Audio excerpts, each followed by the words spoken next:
გამარჯობა, ეთერშია კურიერი 3 საათზე ახალ ამბებს კურიერის გუნდთან ერთად მე კესო ქაფიანიძე გაგაცნობთ. სფერო ჰოლდინგის დამფუძნებლის საქმეზე სასამართლო სავარაუდოდ დღეს იმსჯელებს. დაკავებულია გივი წულეისკირი. საქმე ეხება მოქალაქეთა კუთვნილი დიდი ოდენობით თანხების სამსახურეობრივი მდგომარეობის გამოყენებით. წინასწარი შეთანხმებით ჯგუფის მიერ მოტყუებით დაუფლების ფაქტს. ამავე საქმეზე სისხლის სამართლებრივი დევნა დაიწყო სფერო ინვესტის დირექტორის გიორგი მურუსიძის წინააღმდეგაც. გამოძიების ინფორმაციით წულეისკირმა და მურუსიძემ 300-მდე მოქალაქეს ორგანიზაციის საბანკო ანგარიშზე ჩაარიცხინეს დიდი ოდენობით თანხები, თავად კი არ შეასრულეს ნაკილსრი ვალდებულებები და 12 მილიონამდე ლარს მოტყუებით დაეუფლნენ. დანაშაული 9 წლამდე პატიმრობას ითვალისწინებს. ნანა გოგატაძე ესაუბრა უფლებადამცველს. ნანა, ცნობილია თუ არა ბრალდებულის პოზიცია? შემოგვიერთდება ახლა კურიერის ეთერში ნანა გოგატაძე. ამ ეტაპზე არც ერთი ბრალდებული წარდგენილ ბრალს არ აღიარებს. ცოტა ხნის წინ ვესაუბრეთ ჩვენ სფერო ჰოლდინგის დამფუძნებლისა და სფერო ინვესტის დირექტორის უფლებადამცველებს. ადვოკატები ამბობენ, რომ მათი დაცვის ქვეშ მყოფები დანაშაულს არ აღიარებენ, თუმცა გრძნობენ პასუხისმგებლობას და ცდილობენ ყოველ შემთხვევაში ახლა იმას, რომ მალე მოგვარდეს ფინანსური კრიზისი და რაც შეიძლება სწრაფად დაუბრუნდეთ დაზარალებულებს მათი კუთვნილი თანხა. სასამართლო პროცესს რაც შეეხება ადვოკატების განცხადებით სავარაუდოდ ხვალ ჩაინიშნება საქალაქო სასამართლოში პროცესი, სადაც მსაჯული უკვე აღკვეთის ღონისძიების შეფარდებასთან დაკავშირებით იმსჯელებს. ცნობილია დაცვის მხარის პოზიცია. უფლებადამცველები მოითხოვენ გირაოს სანაცვლოდ მათი დაცვის ქვეშ მყოფების გათავისუფლებას, თუმცა გირაოს თანხა ჯერჯერობით უცნობია. სახელმწიფო ბრალდება კი პატიმრობას ითხოვს. არ აღიარებს, იმიტომ რომ ის პასუხისმგებლობას არ გაურბის, რომ დაზარალებულები უნდა დააკმაყოფილოს. მან და მეორე პიროვნებამ გიორგი მურუსიძემ და ცდილობდა, რომ მოეზიდა რამე თანხები და ემზადებოდა ამისთვის, რომ ეს თანხები ნელ-ნელა გადაეხადა დაზარალებულებისთვის. ის მხოლოდ ითხოვდა გარკვეულ დროს და ხელშეწყობას, რადგან აქვთ უძრავი ქონებები და ამ უძრავ ქონებებს ადევს ყადაღები და რომ შესძლებოდა ამ უძრავი ქონებების თუნდაც რეალიზაციით, პირდაპირი წესით დაზარალებულებზე გადაფორმების გზით მათ დაკმაყოფილებას. აუცილებლად დავაყენებ გირაოს შუამდგომად. ჯერჯერობით შეთანხმებული ოჯახთან თანხა არა მაქვს. წარდგენილ ბრალდებას არ ეთანხმება, თუმცა თითოეულ მოქალაქის წინაშე ნაკის ვალდებულებას არ გაურბის. ის აპირებს, რომ თითოეული დაზარალებულის ინტერესის დაკმაყოფილება მოხდეს, მაგრამ კონკრეტულად რა სახის ხელშეკრულებები იყო, როგორი და ასე შემდგომ ამ დეტალებთან დაკავშირებით ფიზიკურად კომენტარის გაკეთება არ შემიძლია, რადგან საქმეს არ ვიცნობ სრულყოფილად. მისი თავისუფლებაზე ყოფნა გულისხმობ დასაცავ პირს და ასევე სხვა პირებს, რომლებიც პასუხისმგებაში არიან მიცემული, ხელს შეუწყობს, რომ დაჩქარდეს ეს ეტაპი და დროულად ისევ და ისევ თითოეულმა დაზარალებულმა შეძლების დაგვარად მიიღოს ის თანხები, რაც მაგალითად ამ საქმიანობაში ჩადეს მათ. კურიერი ესაუბრა დაზარალებულ მოქალაქეებსაც, რომლებიც ყვებიან მათ ისტორიებს, ამბობენ, რომ წლების განმავლობაში აგროვებდნენ თანხებს, რომლებიც შემდგომ უკვე სფერო ჰოლდინგის ანგარიშზე გადარიცხეს, გააფორმეს ხელშეკრულება, თუმცა კომპანიის წარმომადგენლებს ხელშეკრულებით ნაკისრი ვალდებულება არ შეუსრულებიათ, არ დაუბრუნეს შემდგომ თანხები, არ გადაიხადეს ბინის ქირა და აქედან გამომდინარე ასობით ადამიანი დაზარალებული სახლის გარეშე დარჩა. ვეძებდი ბინას გირით და საერთოდ არც იშოვებოდა არსად გირით ბინები, მხოლოდ სფერო ინვესტს ჰქონდა ყველა გვერდზე განთავსებული. ერთი წელი ნორმალურად წარიმართა ისიც იმიტომ, რომ თანხა მივეცი და ეგრევე გადაიხადეს ერთი წლის თანხა და შემდეგ მეორე წელს ვეღარ გადაიხადეს. $18,000-ზე. ეს თანხა ჩემმა მშობლებმა მომწეს. ჩემი შეგროვებულიც იყო ნაწილი. დოკუმენტი ითვალისწინებდა, რომ ნებისმიერ დროს შემეძლო დამებრუნებინა ეს თანხა, თუ გადავწყვეტდი ხელშეკრულების გაუქმებას, შემეძლო რომ დამებრუნებინა თანხა, მაგრამ ჩემთვის მნიშვნელოვანი იყო, რომ ბინით რზმუნყოფილი ყოფილიყავი. ვაპირებდი ხელშეკრულების გაგრძელებასაც, ანუ მთლიანი თანხის დაბრუნება არ მინდოდა.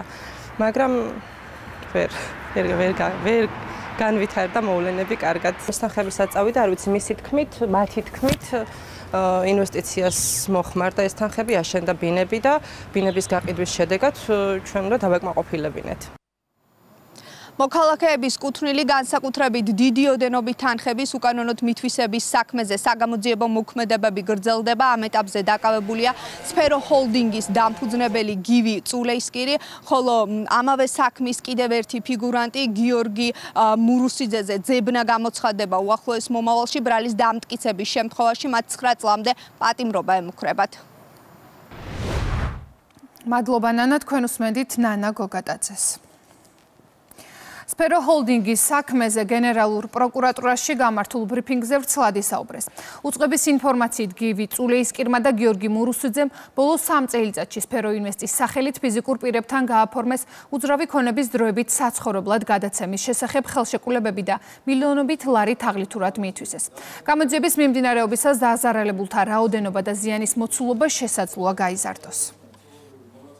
ბრალდებულთა ქმედებების შედეგად მოქალაქეთათვის მიყენებული ზიანი 12 მილიონ ლარს აღწევს. გივი წულეისკირმა და გიორგი მურუსიძემ 2022 წლის თებერვლიდან 2025 წლის ოქტომბრამდე სფერო ინვესტის სახელით ფიზიკურ პირებთან გააფორმეს უძრავი ქონების დროებით საცხოვრებლად გადაცემის, აგრეთვე ეგრეთ წოდებული კაპიტალ დაბანდების შესახებ ხელშეკრულებები. კაპიტალ დაბანდების შესახებ ხელშეკრულების საფუძველზე მოქალაქეები სფერო ინვესტის ანგარიშზე რიცხავდნენ თანხებს, ხოლო კომპანიას მათთვის უნდა გადაეცა ყოველთვიური სარგებელი, ხოლო ხელშეკრულების ვადის გასვლის შემდგომ მოქალაქეთა მიერ შეტანილი თანხები სრულად უნდა დაებრუნებინა, რაც არ განახორციელეს. გივი წულეისკირმა და გიორგი მურუსიძემ ზემოაღნიშნული ხერხით 254 მოქალაქეს ორგანიზაციის საბანკო ანგარიშზე ჩაარიცხინეს დიდი ოდენობის თანხები, თავად კი არ შეასრულეს ნაკისრი ვალდებულებები და 12 მილიონამდე ლარს მოტყუები დაეუფლნენ. გამოძიების მიმდინარეობისას დაზარალებულთა რაოდენობა და ზიანის მოცულობა შესაძლოა გაიზარდოს. პროკურატურა სასამართლოს მიმართავს ბრალდებულების მიმართ აღკვეთის ღონისძიების სახით პატიმრობის გამოყენების შუამდგომობით. ამასთან ჯგუფის ერთი წევრის მიმართ კანონი დადგენილი წესით გამოცხადდება ძებნა. კურიერის საფრანგეთის საელჩოსგან წერილზე პასუხს ელოდება. რატომ შეხვდა არასამთავრობო ორგანიზაციებს ელჩი კონსპირაციულად და არა საელჩოში? რაზე ისაუბრეს დახურულ კარს მიღმა და რა დავალება მიიღეს ენჯოებმა? ამ კითხვებზე პასუხი ოლივიე კურტოს ამ დრომდე არ გაუწია. ჭანტურიას ქუჩაზე მდებარე ერთ-ერთ სახლში საფრანგეთის ახლად დანიშნული ელჩი ახალგაზრდა იურისტთა ასოციაციის სტრატეგიული ანალიზის ცენტრის და კიდევ რამდენიმე ორგანიზაციის წარმომადგენელს შეხვდა. რაზე ისაუბრეს მხარეებმა გასაიდუმლოებულ შეხვედრაზე ამის გარკვევას ანუკა ბუავა ცდილობს და ის შემოუერთდება ახლა კურიერის ეთერს. ანუკა, ეთერში ხარ. ჭანტურიას 5 ნომერში გამართულ კონსპირაციულ შეხვედრასთან დაკავშირებით ამ დრომდე არ უსაუბრიათ მონაწილე მხარეებს, მათ შორის განმარტება არ გაუკეთებიათ არც არასამთავრობო ორგანიზაციის წარმომადგენლებს და არც თავად საფრანგეთის საელჩოს და ჯერჯერობით შესაბამისად არ გავრცელებულა არც ოფიციალური განცხადება ამ მხარეების მხრიდან. თავად ის ფაქტი, რომ შეხვედრა გაიმართა ფარულად, სახელმწიფო გუნდში აჩენს კითხვებს, რატომ დადგა აუცილებლობა, რომ შეხვედრა გამართულიყო საცხოვრებელ ბინაში და არა მაგალითად საფრანგეთის საელჩოში დიპლომატიურ უწყებაში. ეს არის მთავარი კითხვა, რომელიც ქართულ ოცნებას აქვს და შესაბამისად ელოდებიან ახლა მმართველ გუნდში ამ კითხვაზე პასუხს, მათ შორის დიპლომატიური სამსახურის მხრიდან. მმართველ პარტიაში ასევე იმედოვნებენ, რომ საფრანგეთის ახლად დანიშნული ელჩი ოლივიე კურტო არ გაცდება და არ დაარღვევს ვენის კონვენციას. კითხვის ნიშნებს ბადებს ეს ყველაფერი იქიდან გამომდინარე, რომ ის არ ყოფილა საჯარო შეხვედრა, არ ყოფილა შეხვედრა საელჩოში, იყო შეხვედრა ბინაში, თუმცა იქიდან გამომდინარე, რომ ეს არის ახალი ელჩი, რომელიც ჩამოვიდა საქართველოში, ჩვენ ძალიან დიდი იმედს ვიტოვებთ, რომ იგი არ გავა ვენის კონვენციიდან, კონვენციის ფარგლებიდან და შესაბამისად საინტერესო იქნება რა კომენტარს გააკეთებს უშუალოდ ელჩი და საელჩო ამ შეხვედრასთან დაკავშირებით.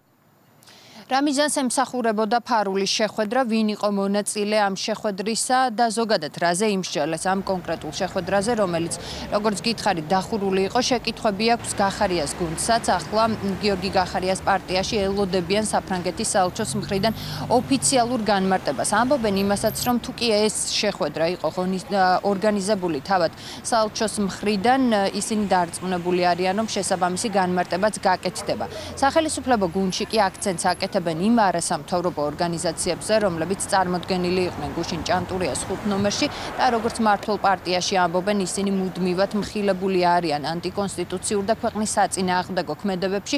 შესაბამისად, როგორც ქართულ ოცნებაში ითქვა, ისინი არ გამორიცხავენ, რომ საფრანგეთის ელჩი ამჯერადაც შეიყვანოს შეცდომაში ამ კონკრეტულმა ადამიანებმა, ორგანიზაციის წარმომადგენლებმა, ისევე როგორც ეს წინა შემთხვევებში სხვა ელჩებთან მიმართებით ხდებოდა.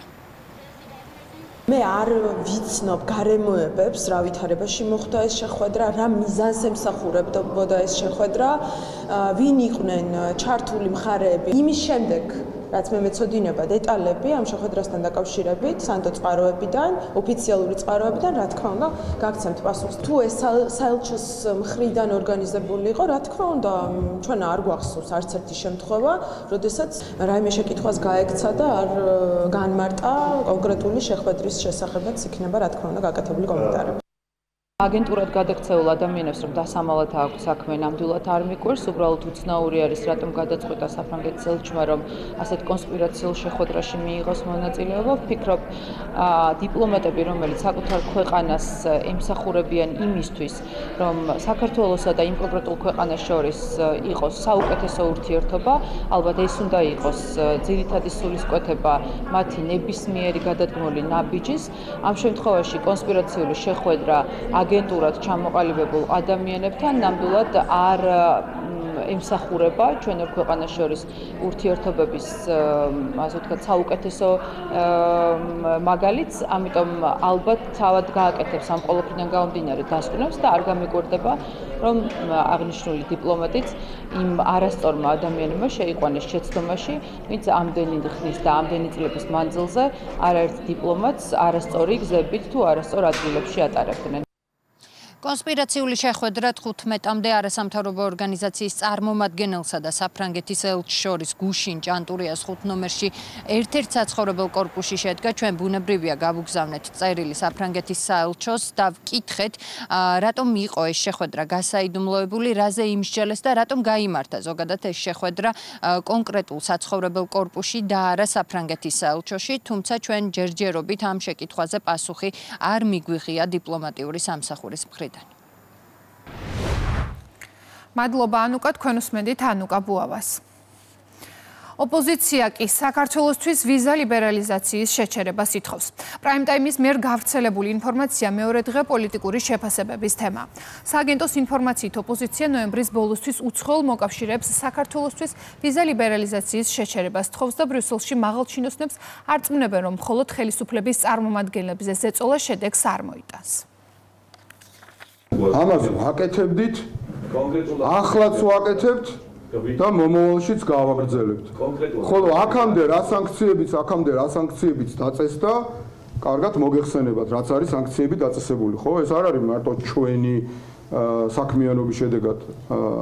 ამ საქმიანობით არის დაკავებული ძალიან ბევრი პოლიტიკური ორგანიზაცია, არასამთავრობო ორგანიზაცია, ძალიან ბევრი პიროვნებისგან აქვთ ინფორმაცია. 99% საქართველოს მოქალაქეებს უნდა შეუნარჩუნდეთ ეს. ეს არის ძალიან მნიშვნელოვანი მონაპოვარი ჩვენი ქვეყნისთვის, ჩვენი ხალხისთვის. არასოდეს არც ერთხელ ლელო ძლიერი საქართველოს პოზიცია არ ყოფილა, რომ ქართველმა ხალხმა ან და საქართველოს უნდა დაკარგოს უვიზო რეჟიმი ან კანდიდატის სტატუსი. პირიქით, ჩვენ ვაკეთებდით ყოველთვის ყველაფერს იმისთვის, რომ ეს დღე არ დამდგარიყო და თუ ვინმე ბრიუსელში დადის და მოითხოვს, რომ ქართველი ხალხი იქნას დასჯილი, ის ძალიან დიდ შეცდომას ჩადის. ჩვენ შევინარჩუნებთ ყოველთვის ამ პოზიციას და მივაღწევთ მშვიდობიან პოლიტიკურ ცვლილებას, ისე რომ ქართველი ხალხი არ დაისაჯოს.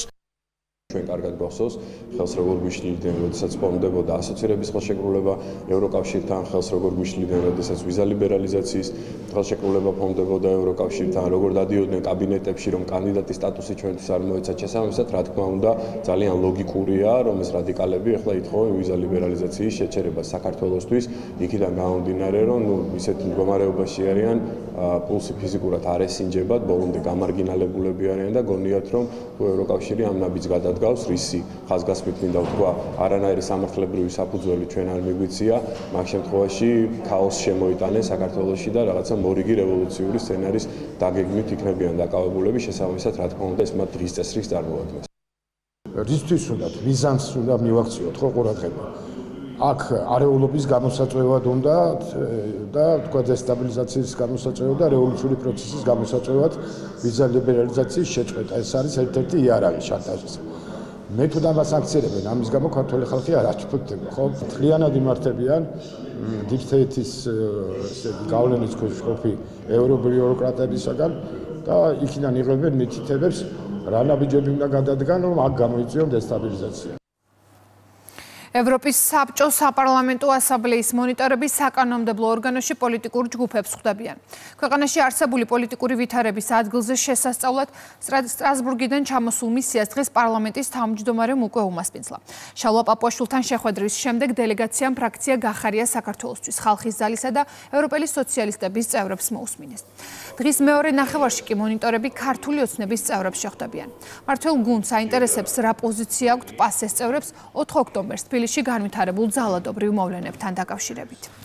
საკანონმდებლო ორგანოში იმყოფება ქეთი ზანთარაია და შეხვედრის მეტ დეტალს მისგან გავიგებთ. ქეთი, ეთერში ხარ. საქართველოში ბოლო დროს განვითარებული მოვლენები და რა თქმა უნდა 4 ოქტომბერი ეს არის ის მთავარი საკითხი, რომელზეც ევროპის საბჭოს დელეგაციის წევრებთან შეხვედრის დროს განსაკუთრებული ყურადღება გამახვილდა და აქცენტი გაკეტა. რა თქმა უნდა დღეს ჩვენ გვქონდა მცდელობა, რომ თავად დელეგაციის წევრებისგან მიგვეღო ინფორმაცია იმ შეხვედრების შინაარსთან დაკავშირებით, რომელსაც ისინი უკვე მეორე დღეა მართავენ სხვადასხვა პოლიტიკურ ჯგუფებთან, თუმცა არც ერთმა მათგანმა დღეს ჩვენთან საუბარი არ ისურვა. ყველა კითხვა, რომელიც ეხებოდა ამ შეხვედრების შინაარსს და მათი ინტერესის საგანს, მათი მხრიდან დარჩა უპასუხო. ჩვენთან საუბარი არ ისურვეს, თუმცა მედიასთან კომენტარები კეთდებოდა ამ შეხვედრების შინაარსთან დაკავშირებით თავად იმ პოლიტიკური ჯგუფების წარმომადგენლების მხრიდან, რომლებთანაც გაიმართა დღეს დილიდან შეხვედრები. თქვენ უკვე ახსენეთ ეს პოლიტიკური ჯგუფები, ეს არის გიორგი გახარია საქართველოსთვის ხალხის ძალა, რომელსაც სულ ბოლოს შეხვდნენ დელეგაციის წევრები და ასევე ევროპელი სოციალისტები. ყველა მათგანი საუბრობს იმასთან დაკავშირებით, რომ ევროპის საბჭოს დელეგაციის წევრებს აინტერესებდათ კონკრეტული საკითხები ბოლო დროს მიღებულ კანონმდებლობასთან დაკავშირებით და ასევე მათი მხრიდან 4 ოქტომბრის საკითხთან დაკავშირებით დაისვა კითხვა არჩევნების კონტექსტში. თუმცა როგორც საპარლამენტო ოპოზიციის წარმომადგენლები აცხადებდნენ, მათ ყურადღება გაამახვილეს, რა თქმა უნდა, არჩევნების მიმდინარეობასთან დაკავშირებით და ასევე უკვე არჩევნების შემდეგ დღის ბოლოს პრეზიდენტის რეზიდენციასთან განვითარებულ მოვლენებთან დაკავშირებითაც. მოგეხსენებათ, ამ ტიპის შეხვედრები პოზიციების დაფიქსირებას არ ითვალისწინებს. ეს არ არის მათი მანდატი. ჩვენ კიდევ ვიმეორებ, ფაქტობრივად ყველა იმ ძირითად მიმართულებაზე, რამაც გამოიწვია ამ ქვეყანაში სამწუხაროდ პოლიტიკური პროცესის დაზიანება, ინფორმაცია მივაწოდეთ და შეგვიძლია ვთქვათ, რომ ისინი უკვე დეტალურად არიან საქმის ყურში იმ პროცესებთან დაკავშირებით, რაც განსაკუთრებით აი 4 ოქტომბრის გარშემო განვითარდა ამ ქვეყანაში. ქრონოლოგიურად გავიარეთ ყველა ის პროცესი, რამაც გამოიწვია ამ კანონების მიღება, რომ საქართველოში იყო მოძრაობა ძალიან დიდი შავი ფულის უკონტროლოს, რომელიც ემსახურებოდა დესტაბილიზაციას, რომელიც ემსახურებოდა ქვეყნის აყირავებას, რომელიც ემსახურებოდა რევოლუციების მოწყობას და ზუსტად ამ ყველაფრის გამჭვირვალეობისთვის და კონტროლისთვის, რომ ყველაფერს ერქვას თავისი სახელი, იქნა ეს კანონები მიღებული.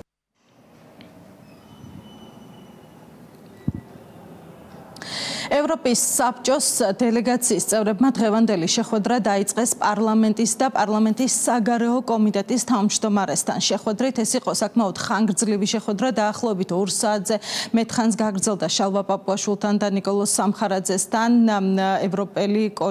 ევროპელ კოლეგებთან.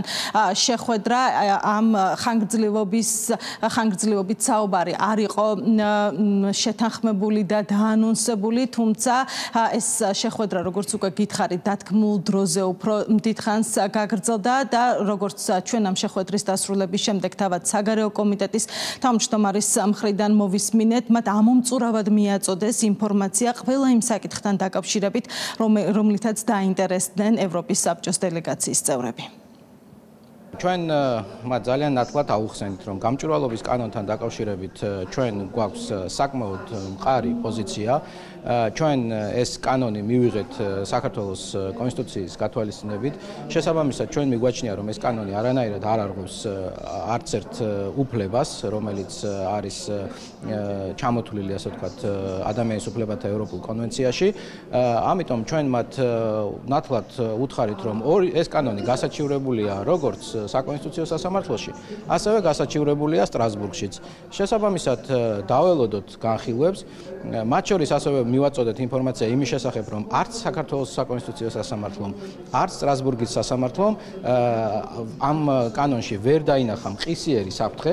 შესაბამისად, ამ კანონის დროებითი შეჩერება მან არ მოითხოვა. რაც შეეხება ძალადობის დაგმობას, ამაზე პასუხად მივიღეთ, რომ რეპორტერები და მომხსენებლები არ აფასებენ ზოგად პოლიტიკურ სიტუაციას და არ აფასებენ სხვადასხვა პოლიტიკური აქტორების, ასე ვთქვათ, ქმედებებს, არამედ ისინი აფასებენ როგორ ასრულებს საქართველოს თავის ვალდებულებებს. თუმცა საქართველოს თავისი ვალდებულებების შესრულებაში, რომ პოლიტიკური კლასი მთლიანად მონაწილეობს და როდესაც ერთი მხარე ამ ვალდებულებების შესრულებაში შენ ხელს გიშლის და სახელმწიფო გადატრიალების მცდელობას აწყობს, ამის არ შემჩნევა და არ დაგმობა, ჩვენ ამის შესახებ მათ მიუთითეთ, რომ მიგვაჩნია, რომ ეს არ არის სწორი პოზიცია.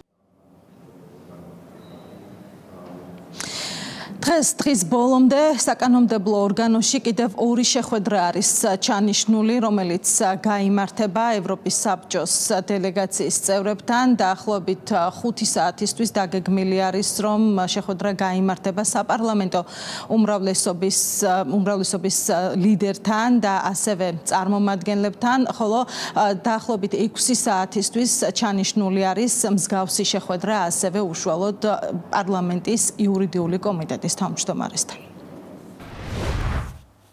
მადლობა კეთი, თქვენ უსმენთ კეთი ზანთარაიას. პოლიტიკური განცხადებებით გაიხსნა პარლამენტის პლენარული სხდომა. ქართული ოცნების წევრებმა ოპონენტების მხრიდან დესტრუქციულ და რადიკალურ ქმედებებზე ისაუბრეს. ოპოზიციის ფლანგიდან პოლიტიკური განცხადებები გააკეთეს ფრაქცია გახარია საქართველოსთვის წევრებმა, რომელმაც მმართველი გუნდი გააკრიტიკეს. სხდომაზე ისმოდა ურთიერთბრალდებები.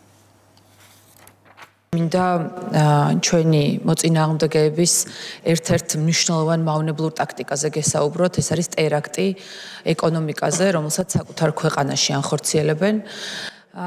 და ტაქტიკა ესეთია. გადატრიალებას ეკონომიკური და სოციალური კომპონენტის გარეშე ვერ მოახდენენ, ამიტომ მათი ერთ-ერთი ძირითადი სამიზნეა იმ ბევრ მავნებლობებთან და ბოროტებებთან ერთად რომ დააზიანონ და ჩამოაქციონ ქართული ეკონომიკა. ოპოზიციის მუდმივი არეულობები ქუჩებში პირდაპირ აისახება ქვეყნის იმიჯზე და მათი გათვლებით უნდა აისახოს როგორც ჩვენ საინვესტიციო რეიტინგებზე, ასევე აღქმებზე. თითეული გარეთ მოწყობილი უმსგავსო და ყველა მავნებლობის ჩათვლით მიტინგი თუ აქცია, სწორედ რომ გარეთ უცხოელი ინვესტორების თუ ტურისტებისთვის უნდა იყოს წითელი ნიშანი, რომ არ ჩამოვიდნენ საქართველოში. თქვენ სხვას როგორ ეძახით ნაცებს, როცა ყველაფერს რომ თავი დავანებოთ თავად ნაციონალურ მოძრაობაში აღარ არის დარჩენილი იმდენი ყოფილი ნაცი, რამდენიც დღევანდელ ოცნებაშია პორტირებული, შემდეგ სახალისებული და ზოგი დაწინაურებულიც კი. რომ თქვენ დასუსტებული და გამქრალი ნაცები არ გჭირდებათ, იმიტომ რომ ის საფრთხობელას როლს ისე კარგად ვეღარ შეგისრულებენ. ამიტომ, როცა ეს საჭიროა, ხშირად აცოცხლებთ მას და ის არაერთხელ გაგიკეთებიათ. არანაირი კოალიცია ზუგდიდში ჩვენ არ გვაქვს, იმიტომ რომ არ არსებობს კოალიცია საკრებულოში.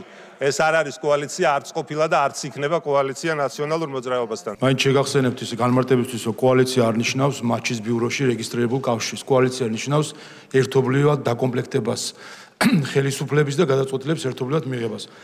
ხვალ გვექნება ბიუჯეტის განხილვა. აი მხარს თუ დაუჭერთ, მე ნახავთ დაგაბრალებენ თუ არა კოალიციაში შესვლას. ამიტომ ეს რეგისტრირებული კავშირი არ არის, ეს არის გადაწყვეტილების ერთობლივად მიღება და რა თქმა უნდა, საკრებულოებში ზუსტად ამ გადაწყვეტილებით დადასტურდა პოლიტიკური კავშირი, ანუ კოალიცია, რომელიც თქვენ გქონდათ. სინქრონში მოქმედებთო და არ გაწყობთო, რომ ნაცები გაქნენო, მე არ ვიცი თქვენ ტელევიზორს ადევნებთ თვალყურს თუ დარბაზში ზიხართ, ხო, ბოლოს და ბოლოს ხეთხართ. და მე მგონი უნდა იცოდეთ ის, რომ კონსტიტუციური სარჩელი შევიტანეთ საკონსტიტუციო სასამართლოში ნაციონალური მოძრაობის აკრძალვასთან დაკავშირებით და 6 თვე იმუშავა საგამოძიებო კომისიამ იმასთან დაკავშირებით, რომ ფაქტებით და მტკიცებულებებით გაგვემყარებინა ეს სარჩელი და 9 თვის ვადა აქვს, როგორც იცით, საკონსტიტუციო სასამართლოს და ძალიან დიდი იმედი გვაქვს, რომ ისინი ობიექტურ გაწყვეტილებას მიიღებენ და აიგრძალება, საერთოდ გაქრება ეს პოლიტიკური ძალა ჩვენი პოლიტიკური ველიდან.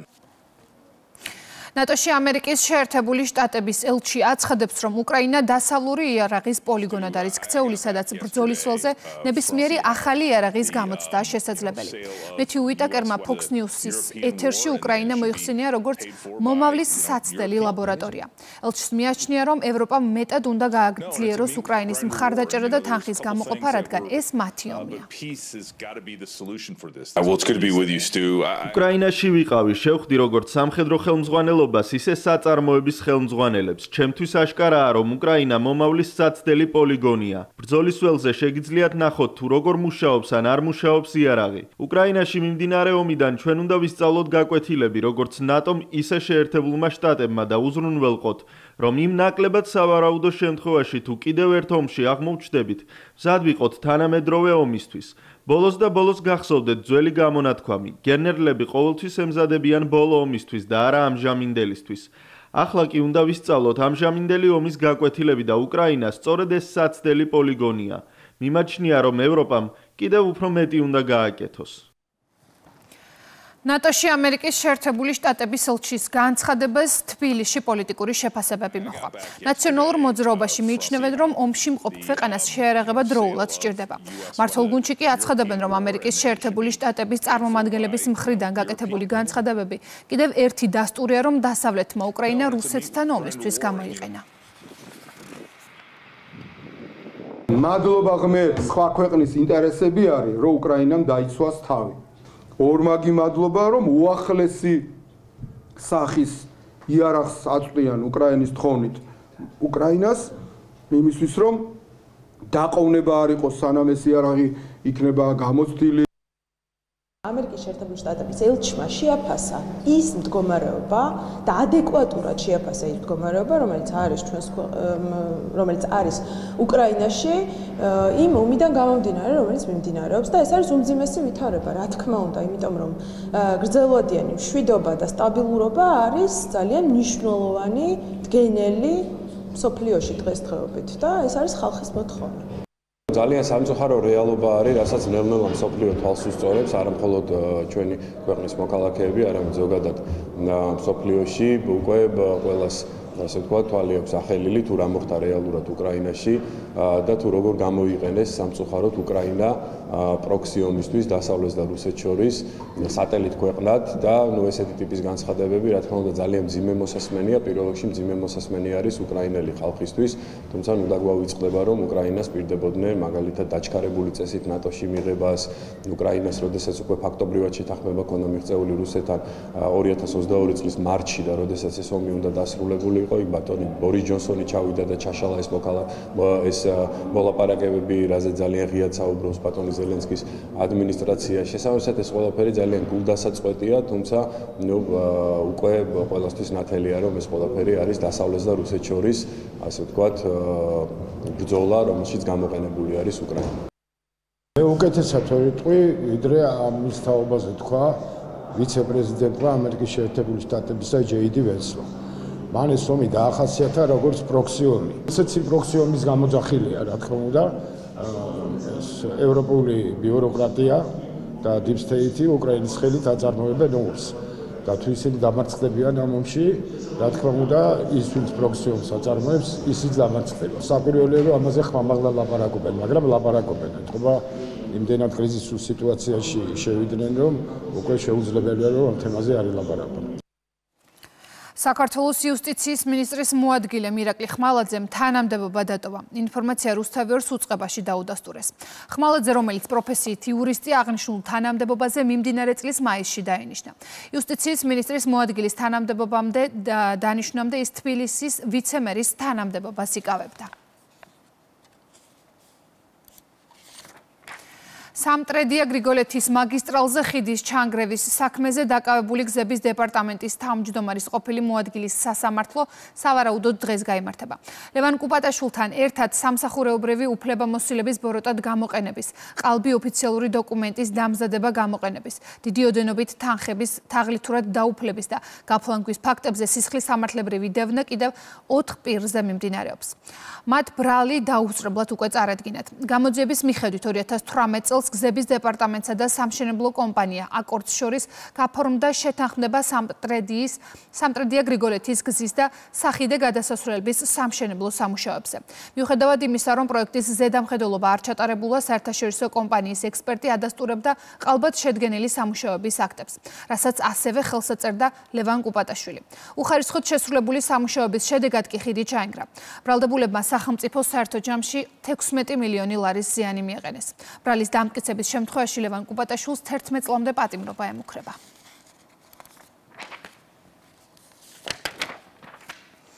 კახეთში ძალადობის ბრალდებით ყვარლის მერის მოადგილემ საკრებულოს თავმჯდომარე და მისი ძმა დააკავეს. გამოძიებით დადგინდა, რომ 8 ნოემბერს ყვარელში ყოფით ნიადაგზე დაწყებული კონფლიქტისას ნიკა ზაუტაშვილი, მისი ძმა გივი ზაუტაშვილი და ლევან გელაძე ერთმანეთს ჯერ სიტყვიერად, შემდეგ კი ფიზიკურად დაუპირისპირდნენ. ამავე დაპირისპირებისას ნიკა ზაუტაშვილმა ლევან გელაძეს ბლაგვის საგნის გამოყენებით სახის არეში დაზიანება მიაყენა. პოლიციამ სამივე მათგანი ბრალდებულის სახით დააკავა.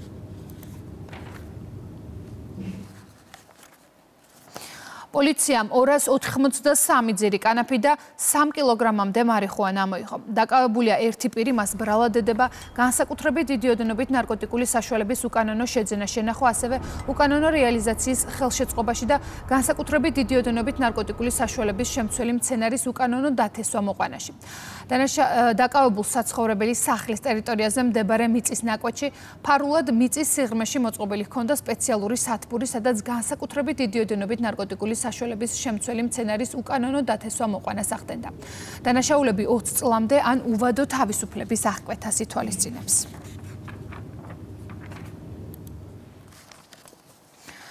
პროკურატურამ ორგანიზებული ჯგუფის მიერ 2.751.000 ლარის ღირებულების მიწის ნაკვეთების თაღლითურად დაუფლების ფაქტზე 5 პირს ბრალდება წარუდგინა.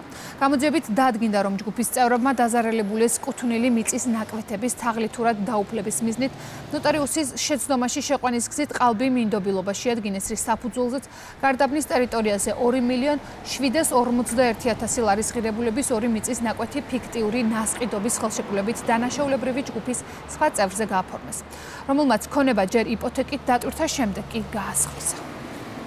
სამართალდამცველებმა 2 ბრალდებული დააკავეს, ხოლო 3 პირის მიმართ სისხლის სამართლებრივი დევნა დაუსწრებლად დაიწყო. ბრალდებულებს ბრალდება ორგანიზებული ჯგუფის მიერ დიდი ოდენობით თაღლითობის ჩადენის ფაქტზე წარედგინათ, რაც სასჯელის სახით და ზომად 10 წლამდე თავისუფლების აღკვეთას ითვალისწინებს. პროკურატურის შუამდგომობის საფუძველზე სასამართლომ 5-ვე ბრალდებულს აღკვეთის ღონისძიების სახით პატიმრობა უკვე შეუფარდა. სისხლის სამართლის საქმეზე გამოძიება გრძელდება ბრალდებულების მხრიდან უკანონო შემოსავლის ლეგალიზაციის ფაქტების გამოვლენის და დანაშაულებრივი ჯგუფის სხვა წევრების დადგენის მიზნით. რეკლამის შემდეგ კურიერი ეთერში ბრუნდება, განვაგრძობთ გამოშვებას. თავდაცვის მინისტრი საქართველოში ოფიციალური ვიზიტით მყოფ უნგრეთის თავდაცვის ძალების გენერალური შტაბის უფროსი ხვდა. ირაკლი ჩიქოვანმა უნგრეთის მხარეს საქართველოს სუვერენიტეტისა და ტერიტორიული მთლიანობის ურყევი მხარდაჭერისთვის მადლობა გადაუხადა და ქვეყნებს შორის თანამშრომლობის დადებით დინამიკაზე გაამახვილა ყურადღება. თავდაცვის სამინისტროში გამართულ შეხვედრაზე მხარებმა საქართველოსა და უნგრეთის თავდაცვის უწყებებს შორის გაფორმებული ორმხრივი გეგმით გათვალისწინებული მიმართულებები მიმოიხილეს. საუბარი შეეხო ასევე რეგიონსა და მსოფლიოში არსებულ უსაფრთხოების გარემოს. მინისტრთან შეხვედრამდე თავდაცვის უწყებაში უნგრეთის თავდაცვის ძალების გენერალური შტაბის უფროსის დახვედრის ოფიციალური ცერემონია გაიმართა. მან საქართველოს ტერიტორიული მთლიანობისთვის ბრძოლებში დაღუპულ გმირთა ხსოვნას პატივი მიაგო და გმირთა მემორიალი გვირგვინით შეამკო.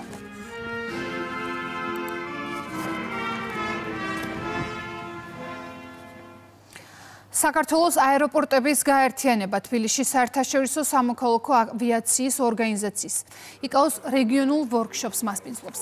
იკაოს სამუშაო შეხვედრა, რომელიც კომპანია Airbus-თან თანამშრომლობით მიმდინარეობს, მიზნად ისახავს აეროპორტებში ფრენების უსაფრთხოების ამაღლებისთვის იკაოს ახალი სტანდარტებისა და მოთხოვნების ეფექტიან დანერგვას. ვორქშოპს იკაოს წევრი ქვეყნების ევროპის და ჩრდილოეთ ატლანტიკის რეგიონის სამოქალაქო ავიაციის მარეგულირებელი ორგანოების აეროპორტების ოპერატორებისა და ინდუსტრიის 35-მდე წარმომადგენელი ესწრება. პირველად იმართება ასეთი მნიშვნელობის ღონისძიება საქართველოში, რაც არის ხელოვნური საფარის შეფასების და რეიტინგის ახალი სისტემის დანერგვა. 35-მდე დელეგატი მოწვეული არის ამ ღონისძიებაში მონაწილეობის მისაღებად. საქართველოს ყველა აეროპორტი წარმოდგენილი არის აღნიშნულ ღონისძიებაში. ჩვენც როგორც იკაოს წევრი ქვეყანა, მუდმივად ვცდილობთ, რომ დავნერგოთ იკაოს ახალი სტანდარტები, რეგულაციები საქართველოს ყველა აეროპორტში. რეგიონულმა შეხვედრამ თბილისში შეკრიბა იკაოს წევრი ქვეყნებიდან 19 ქვეყნის 32 წარმომადგენელი. ვორქშოპი ეხება აეროდრომების ხელოვნური საფარის შეფასების ახალი სისტემის დანერგვას. იმედი გვაქვს, რომ ორდღიანი შეხვედრა წარმატებული და ნაყოფიერი იქნება. უკრაინაში ომი გრძელდება. რუსეთის თავდასხმის სამიზნე გახდა დონეცკის, ზაპოროჟიეს, ხარკოვის, ოდესის და დნიპროპეტროვსკის ოლქები. დრონებით განხორციელებული და სარაკეტო დარტყმების შემდეგ არის მსხვერპლი. დაშავებულია 10-ზე მეტი ადამიანი. განადგურებულია სამოქალაქო და ენერგეტიკული ინფრასტრუქტურა. რეგიონებში სამაშველო ოპერაციები მიმდინარეობს. რთული ვითარებაა ფრონტის ხაზზე. ომის კვლევის ამერიკული ინსტიტუტის მონაცემებით, დონეცკის ოლქში, პოკროვსკში და მირნოგრადში უკრაინელები პოზიციების შენარჩუნებას ცდილობენ. რუსეთის ძალებმა კი ამ მიმართულებებზე შეტევები გააქტიურეს.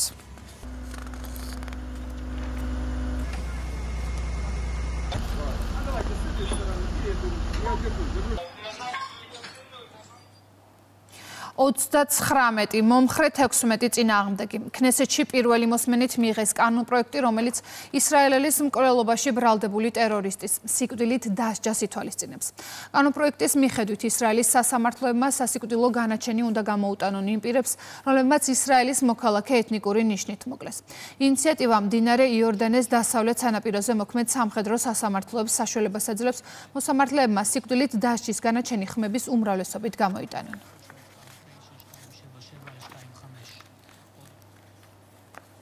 ამერიკის შეერთებული შტატების პრეზიდენტმა თეთრ სახლში სირიის პრეზიდენტს აჰმედ ალ-შარაას უმასპინძლა.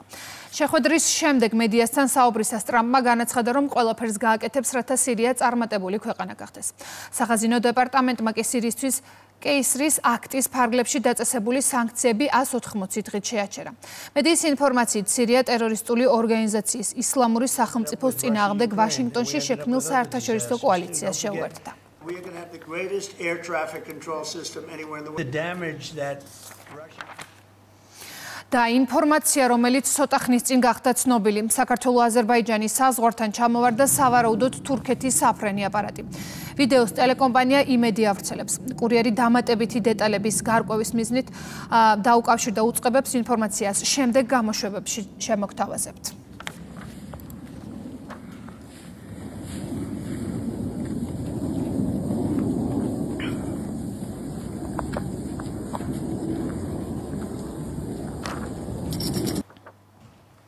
კინორეჟისორი ელდან დინარაძე გარდაიცვალა. დინარაძეს სხვადასხვა სტუდიაში თავისივე სცენარით გადაღებული აქვს არაერთი დოკუმენტური ფილმი. ეწეოდა საპროდიუსერო საქმიანობას. არის 70-მდე სატელევიზიო ფილმის პროდიუსერი. ელდან დინარაძე მუშაობდა ტელეკომპანია მეცხრე არხზე, იყო ტელეკომპანია მზის გენერალური დირექტორი. ბოლოს კი ტელეკომპანია იმედის სამხატვრო ხელმძღვანელი. ელდან დინარაძეს ოქტომბერში ოზურგეთის საპატიო მოქალაქის წოდება მიენიჭა.